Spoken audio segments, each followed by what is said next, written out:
Science with Folly. Tēnā koutou. I hope you guys are keen to learn some more about alkenes.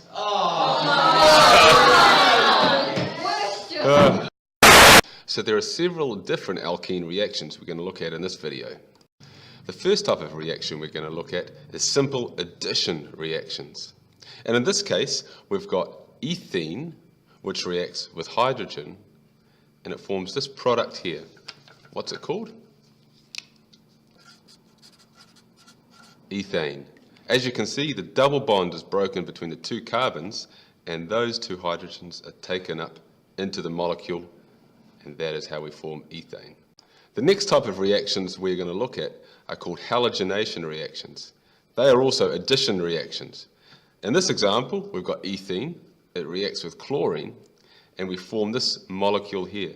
You can see the chlorine atoms are taken up into the molecule when this double bond breaks. So ethene plus chlorine. Any guesses as to what we're going to call it? 1,2-dichloroethane. Now, one way you can test for alkenes is using bromine, and bromine is a halogen. When brown bromine water is added to an alkene, it turns colourless.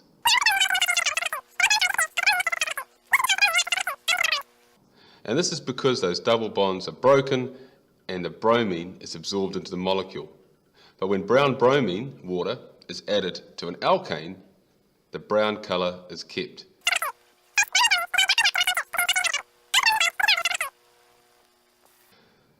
Now, alkenes can also undergo addition reactions with hydrogen halides.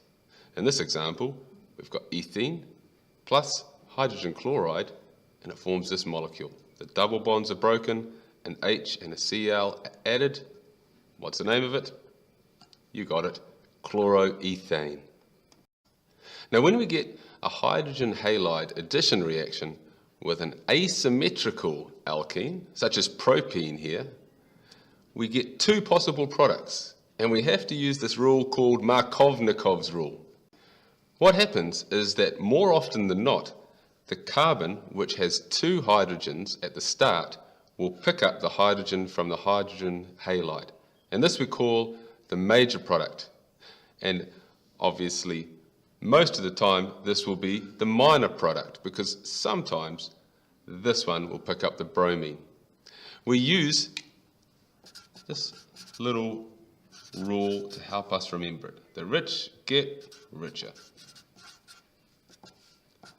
What that simply means is that the carbon that has more hydrogens normally gets the hydrogen, and the carbon that has less hydrogen gets stuck with the old halogen.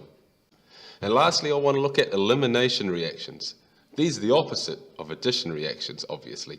And in this case, we have a haloalkane.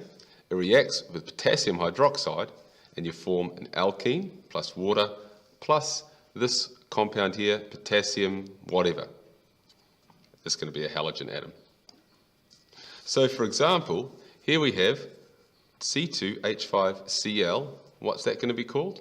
Chloroethane plus potassium hydroxide, and it forms ethene plus water plus potassium chloride. As you can see, the chloride has come from the chloroethane, and one of the H's here has joined up with an OH to form H2O. And here's the written reaction here. Chloroethane plus potassium hydroxide gives us ethene plus water plus potassium chloride. So I hope you've enjoyed this lesson looking at reactions of alkenes. Join me next time when we look at polymerization of alkenes. It's going to be a good one. Ka kite anō. Science with Folly. Science with